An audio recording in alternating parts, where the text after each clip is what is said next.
ರನ್ಯಾ ರಾವ್ಗೆ ಸಂಬಂಧಪಟ್ಟ ಹಾಗೆ ಒಂದೊಂದೇ ವಿಚಾರ ಇದೀಗ ರಿವೀಲ್ ಆಗ್ತಾ ಇದೆ. ಈಗ ರನ್ಯಾ ರಾವ್ಗೆ ಸಂಬಂಧಿಸಿದಂತಹ ಮತ್ತೊಂದು ಸ್ಫೋಟಕ ಸುದ್ದಿ ಬಯಲಾಗ್ತಾ ಇದೆ. ರನ್ಯಾ ರಾವ್ ಈ ಕೇಸ್ನಲ್ಲಿ ತಗ್ಲಾಕೊಂಡಿದ್ದು ಹೇಗೆ? ಸ್ಮಗ್ಲಿಂಗ್ ಸುಂದರಿ ರನ್ಯಾಗೆ ಮುಳುವಾಗಿದ್ದಾದ್ರೂ ಏನು? ರನ್ಯಾ ರಾವ್ಗೆ ಸಂಬಂಧಿಸಿದಂತಹ ಮತ್ತೊಂದು ಸ್ಫೋಟಕ ಸುದ್ದಿ ಇದು. ರನ್ಯಾ ರಾವ್ ತಗ್ಲಾಕೊಂಡಿದ್ದು ಹೇಗೆ? ಆಕೆಗೆ ಮುಳುವಾಗಿದ್ದಾದ್ರೂ ಏನು? ನೋಡ್ತಾ ಹೋಗೋದ. ರನ್ಯಾ ರಾವ್ಗೆ ಮುಳುವಾಗಿದ್ದೆ ಆಕೆಯ ಟ್ರಾವೆಲ್ ಹಿಸ್ಟ್ರಿ.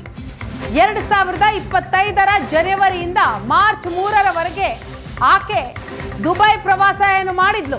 2 ತಿಂಗಳಿನಲ್ಲಿ 27 ಬಾರಿ ದುಬೈ ಪ್ರವಾಸ ಹೋಗಿರೋದು ಈಗ ಬೆಳಕಿಗೆ ಬರ್ತಾ ಇದೆ. 2023ರಿಂದ ಈವರೆಗೂ ಒಟ್ಟು 52 ಬಾರಿ ರನ್ಯಾ ದುಬೈ ಪ್ರವಾಸ ಕೈಗೊಂಡಿದ್ಲು. ಬೆಂಗಳೂರು, ಗೋವಾ, ಮುಂಬೈ ಮೂಲಕ ದುಬೈಗೆ ಪ್ರಯಾಣ ಬೆಳೆಸಿದ್ಲು. 52 ಬಾರಿ ಆಕೆ ದುಬೈಗೆ ಹೋಗಿರೋದು. 45 ಬಾರಿ ಹೋದ ದಿನಕ್ಕೇನೆ ರನ್ಯಾ ವಾಪಸ್ ಆಗಿದ್ದಾಳೆ. ಒಂದೇ ದಿನದಲ್ಲಿ ದುಬೈಗೆ ಹೋಗಿ ಬಂದಿದ್ದಾಳೆ ರನ್ಯಾ. ಚಿನ್ನ ಸಾಗಾಣೆಯಲ್ಲಿ ದೀರ್ಘಕಾಲದ ನಂಟು ಹೊಂದಿರೋದು ತನಿಖೆಯ ಸಂದರ್ಭ ಪತ್ತೆಯಾಗಿದೆ. ರನ್ಯಾಳ ಬ್ಯಾಂಕ್ ಖಾತೆಗಳಲ್ಲಿ 2 ವರ್ಷದ ವಹಿವಾಟಿನ ಬಗ್ಗೆ ತನಿಖಾಧಿಕಾರಿಗಳು ತನಿಖೆಯನ್ನ ಮಾಡ್ತಾ ಇದ್ದಾರೆ.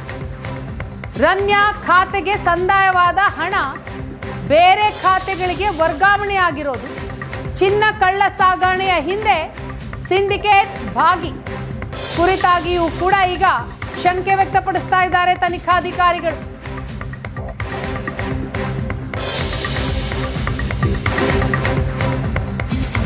ಗೋಲ್ಡ್ ಲೇಡಿ ರನ್ಯಾ ಹಿಂದಿದೆ ಖತರ್ನಾಕ್ ಹಿಸ್ಟ್ರಿ.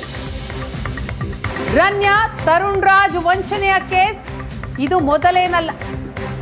ಈ ಹಿಂದೆಯೂ ಕೂಡ ಹಲವು ಕೇಸ್ಗಳಲ್ಲಿ ಜನರಿಗೆ ಇವರು ವಂಚನೆ ಮಾಡಿದ್ದಾರಂತೆ. ಚಿನ್ನ ಆಮದು ಮಾರಾಟಕ್ಕೆ ಅಂತಲೇ ದುಬೈನಲ್ಲಿ ಕಂಪನಿಯನ್ನ ತೆರೆದಿದ್ಲು ರನ್ಯಾ.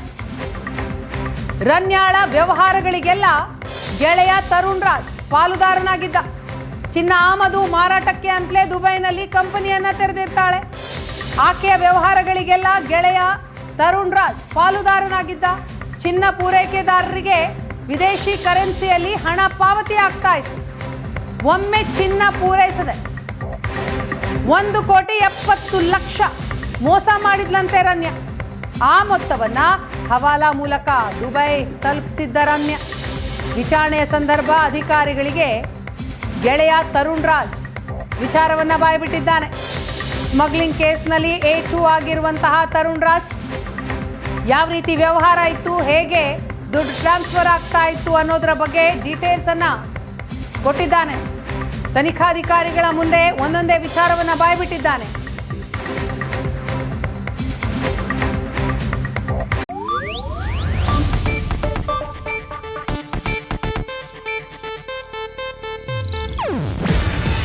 ಇದು ಏಷ್ಯಾನೆಟ್ ನ್ಯೂಸ್ ನೆಟ್ವರ್ಕ್ ಪ್ರಸ್ತುತಿ. ನೀವು ನೋಡ್ತಿದ್ದೀರಾ ಏಷ್ಯಾನೆಟ್ ಸುವರ್ಣ ನ್ಯೂಸ್.